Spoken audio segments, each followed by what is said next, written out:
የተደበቀው ማንነት በኢትዮጵያችን ላይ የተቃጣው ታላቅ ሴራ የመሪው ማንነት ሲገለጥ። በነገራችን ላይ እኔ በግሌ የማምነው ይህ ሰውዬ ትክክለኛው ማንነቱና የህይወት ታሪኩን እንዳያወጡበት ሲል ምናልባትም የገዛ አባቱን ወይም አሳዳጊውን ጭምር ሳያስገድላቸው እንዳልቀረ ነው። አባትየው በህይወት ካሉ በተለያዩ አጋጣሚዎች ስለሱ ማንነት ሊቀብረው የሚፈልገው ሚስጥር ሊዘረግፉበት ይችላሉ። ስለዚህ ስልጣን ላይ በወጣ በአጭር ወራት ጊዜ ውስጥ አባቱ ሞቶ ባለስልጣኖችን ለቅሶ አትድረሱ ብሎ አጣድፎ አስቀብሯቸዋል። ከአባቱ ቀብር ሲመለስ በቅርብ ያገኙትን የቤተ መንግስት ሰዎች ሲያዩት እንደተገረሙ መግለጻቸው አይረሳም። ግን በአድናቆት ሰውየው ሐዘን እንደደረሰበትና የቅርቡን ሰው እንዳጣ ሳይሆን ፍጹም ፈገግታ ተሞልቶና ሰላሙን ተጎናጽፎ ወደ መደበኛ ስራው እንደተመለሰ ነው የተናገሩት። የቅርብ ጓደኞችንም በቀብር ላይ እንዳይገኙ ከልክሏቸዋል። በመሰረቱ የአባትየው የሞት ምክንያት በሰዓቱ በሐኪሞች ተጣርቶና በምርመራ ተረጋግጦ ነበር ወይ? የዲኤንኤ ምርመራስ ቢደረግ እውነት አብይ የአቶ አህመድ ባዮሎጂካል ልጅ ነው ወይስ አሳዳጊውና በስማቸው የሚጠራባቸው? በእኛ ኢትዮጵያውያን ዘንድ ብዙ ጊዜ ልጆች የአባታቸውን ማንነትና ሃይማኖት ይዘው የመቀጠል ወይም ራሳቸውን በዚያ የመግለጽ የተለመደ ባህል እንዳለ ይታወቃል። በተለይ ወንድ ልጆች ሲሆኑ ይህ ጉዳይ ይጠነክራል። ታዲያ አብይ ከሙስሊም አባቱ ተወልዶ አሳድገውት እንዴት ሙርተድ ሊሆን የአባቱን ሙስሊም ሃይማኖት ሊክድ እና የአባቱን ሃይማኖት ከመካድም አልፎ እንዴት የጴንጤ ሰባኪ እስከ መሆን ደረሰ? ጥያቄ ያስነሳል። ያውን ከወታደር ቤት ወጥቶ የማይመስል ነገር ነው። ለምሳሌ ከሁለት የተለያዩ ማንነቶች ከተላበሱ ወላጆች የሚወለደው ጀዋር ሲራጅ መሐመድ መውሰድ እንችላለን። የአባቱን ባህል ሃይማኖትና የስም አወጣጥ ዘዬ ተከትሎ እናገኘዋለን። ታማኒም ይሆናል። የአብይ ግን ፍጹም የማይመስል ነገር ነው። አያሳምንም። በአንድ ወቅት ጅጅጋ ብሄርንበት በእነ ሙስጠፊ ፊት ንግግር ባሰማበት ወቅት በልጅነቱ ቁርአን መቅራቱንና አረበኛ እንደሚሞክር ሲናገርም ነበር። እንግዲህ ይሄ የሚያሳየው አቶ አህመድ በራሳቸው የሙስሊም ሃይማኖት መሰረት ኮትኩተው ልጁን ለማሳደግ መፈለጋቸውን የሚያሳይ ነው። በዚህ መልኩም ቁርአን እያስቀሩ ለሚያሳድጉት ልጅ አብዮት የሚል የከተሜ የደርግ አብዮተኞች ስም ሊያወጡለት የሚችሉበት እድል የማይታሰብ ነው። መሐመድ ሊሉት ይችሉ ነበር። ምናልባትም ጀሚል ሊሉት ይችላሉ። ኢብራሂም አሊያም አብዱል ጀባር ሊሉት ወይም ሌላ እንደራሳቸው የእስልምና መሰረት ያለው ሌላ ስም ሊያወጡለት ይችሉ ነበር እንጂማ በጅማ ገጠር ልጃቸው ቁርአን እያስቀሩ በእርሳቸው ፈለግ የሚያሳድጉ ሙስሊም አባት ለልጃቸው አብዮት የሚል ስም አወጡለት ብትለኝ ያስቀኛል። እጅግ የማይመስል ነገር ነው። ማንንም አያሳምንም። አሊያ ግን ከስሙ ጋር የተገናኘ አንዳች ምስጢራዊ ምክንያት መኖር አለበት። ለመሆኑ ይህ ሰው እድሜውን ሙሉ ከትምህርት ቤት ጀምሮ ብዙዎች የሚያውቁትንና እስከ ማይክሮሊንክም የሚታወቅበትን ስሙን በስተርጅና ለምን መቀየር አስፈለገው? በፍርድ ቤት ነው ያስቀየረው። ከልጅነቱ ጀምሮ በቀድሞ ስሙ ያሉትን የትምህርት ቤት ሰነዶችና ተያያዥ ትራንስክሪፕቶችን ተቀይረዋል። መቼ? ለምን? እንዴት? ጥያቄ ያስነሳል።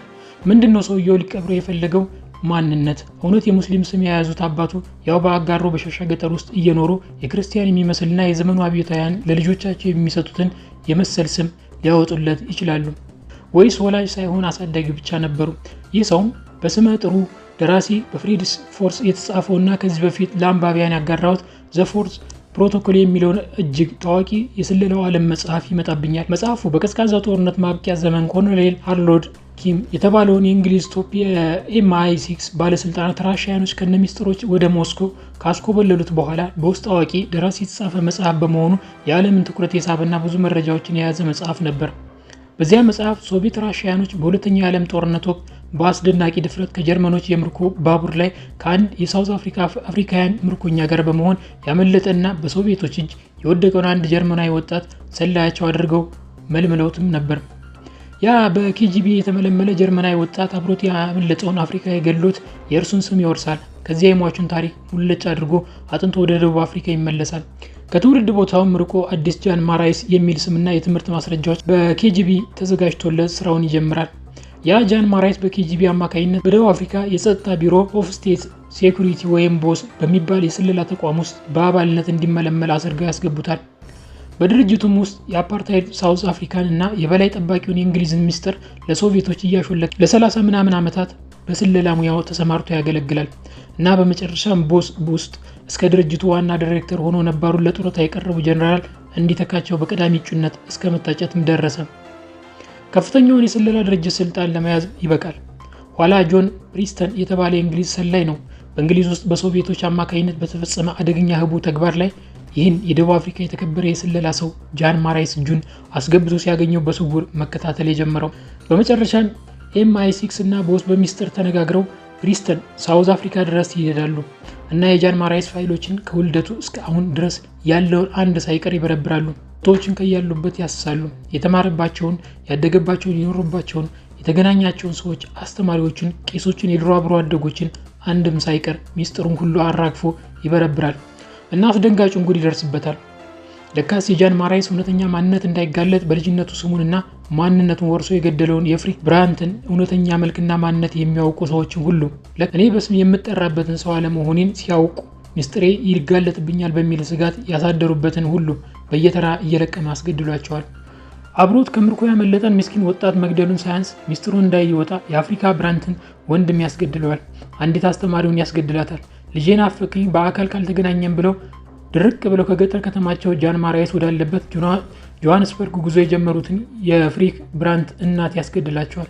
እናም በመጨረሻ አባትየውንም ያስገድላቸዋል። አንድም የሚያጋልጠው ሰው አለመኖርን አረጋግጦ ከትምህርት ቤት ጀምሮ እስከ ጆሾች የቤተ መቅደስ ስንክሳር ድረስ የሰፈሩ መረጃዎችን ሁሉ ለእርሱ በሚመቸው መልኩ ያጸዳል። በኬጂቢ አሳሲያኖች ኤጀንቶች አማካኝነት ግን ግፍ የፈለገውን ያህል ጊዜ ተደብቆ ቢቆይ አንድ ቀን ድንገት በአንዲት ያልታሰበች አጋጣሚ መውጣቱ አይቀርም። ጃን ማራይስ እጁን በለንደን ክስተት ላይ በመጨመሩ እግዜሩ ክፋቱን አይቶ አይምሬ በሆነ እንግሊዞች አነፍናፊ ሰላይ በጆን ፕሪስተን እጅ ጣለው። ለአረመኔው ማራይስ ተንከሲስ ፕሪስተንን አዘዘበት፣ ተጋለጠ እና ለጡረታ የቀረቡ የቦስ ዳይሬክተር ጀነራል አረመኔኖን አስጠፍንገው ክብሩን አገልግሎቱንና ማዕረጉን ገፈው ወደ ላቦራቶሪ ወደ ቶርቸር ክፍል ይልኩታል። ለማንኛውም ይህን ሁሉ ነገር ያስታወስኩት የአብይ ሁሉ ነገር አላሳምን አልዋጥ እያለ ስለሚቸግረኝም ነው። ከወለቱ ጀምሮ እስከ አሁኑ ቅጽበት ያለው ታሪኩ፣ ስብዕናው፣ አረመኔነቱ እጅግ ታይቶ በማይታወቅ ሁኔታ የተጸናወተው ውሸታምነቱ፣ ተጣጣፊነቱ፣ የብዙ ሰዎችን ድንገተኛ ሞትና ግድያ፣ የማንነቱ የታሪኩ መድበስበስና እጅግ አደናጋሪ መሆኑ እነዚህ ሁሉ ተደማምረው የሆነ የሚጠቁሙት አንዳች አስፈሪ የጀርባ ታሪክና በህቡ የተያዘ ሰይጣናዊ ተልዕኮ አለ። ብዙ ነገሮችን አገጣጥሜ ስመለከተው ሰውየው ተላብሶት የመጣው የሆነ እጅግ አደገኛ የሆነ ያልታወቀ በጥንቃቄ በሌሎች ስውር እጆች የሚጠበቅ ፌክ ማንነት እንዳለው እንዳምን አድርጎኛል። ይህ ሰውዬ በወታደር ቤት ሰርጎ የገባው ማንነቱንና ስሙን የለወጠው በቅርብ የሚያውቁትን በፍጥነት ያስወገደው ምናልባትም የገዛ አባቱን ጨምሮ በስለላ ድርጅት ውስጥ ገብቶ በፍጥነት በስልጣን የተምዘገዘገው የሚያቀርባቸው ፌክና እርስ በርስ የተምታቱ የትምህርት ማስረጃዎች ከእውነተኛ የታሪኩ ቅንጥብጣቢዎች ጋር አብረው የማይሄዱና የተደበላለቁ የሥራ ህይወት ጉዞዎቹ፣ ልምዶቹ፣ መቼቶቹና ሌሎችም ብዙ ነገሮች በሰውየው እውነተኛ ማንነት ላይ ትልቅ ጥርጣሬ የሚያጭሩ ሆነው አገኛቸዋለሁ። ይህ አረመኔ ሰው ማን ነው? ከወዴትስ ነው የመጣው? የተደበቀውና በሾተ ላይ እጆች የሚጠበቅለት ጥብቅ ሚስጥርስ ምንድን ነው? የላከው ሰው ማን ነው? በኢትዮጵያኖች ላይ እንዲሰራ የተሰጠው እጅግ አደገኛ ተልዕኮስ ምንድን ነው? ይህ ሰውዬ በአደገኛ ጭንብልና ማሊያ ኢትዮጵያን እያተራመሰ የመበታተን ተልዕኮ የተሰጠው እጅግ አደገኛ የቀበሮ ባህታ ይሁን? ይህ ብዙ ነገሩ የሚምታታ አደገኛ ሰው በተለያዩ ጊዜያት ወደ ውጭ ሀገር እየተላከ የተገናኘው ከነማን ጋር ነበር? ከየትስ አውቀውስ ኖቤል የሸለሙት? ለምንድን ነው ስልጣኑስ በተለያየ መንገድ የሚከላከሉለት? የሲአይኤ ሄርማን ኮቨን ከየት አውቆት ነው ለእጩ ጠቅላይ ሚኒስትር እርሱን አምጡ የሚል ትዕዛዝ የመሰለ ጥቆማ ለተሰናባቹ ህወሓቶች የሰጠው?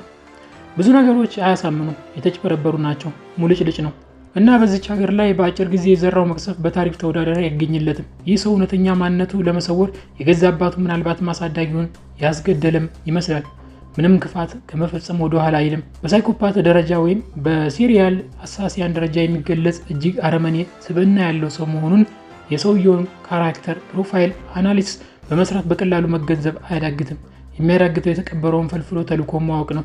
የደራሲ ፍሬድስ ፎርስ የጃን ማራይስ ታሪክ በማላውቀውና እጅግ ውስጤን በሚሞግትብኝ ደረጃ እጅጉን ከዚህ የራሳችን ሰውዬ ጋር እጅግ ይምታታብኛል፣ ይመሳሰልብኛል። ግን ይህን አረመኔ ሰው ማንም ይላከው ማን በጀመረው ፍጥነት ሀገራችንን ፍርስርሷን አውጥቶ የመበታተኑን ስራ ከፍጻሜ ከማድረሱ በፊት በፍጥነት ከስልጣን መወገድ ያለበት እጅግ ሲበዛ አደገኛ ሰው መሆኑን ለመረዳት አይከብድም።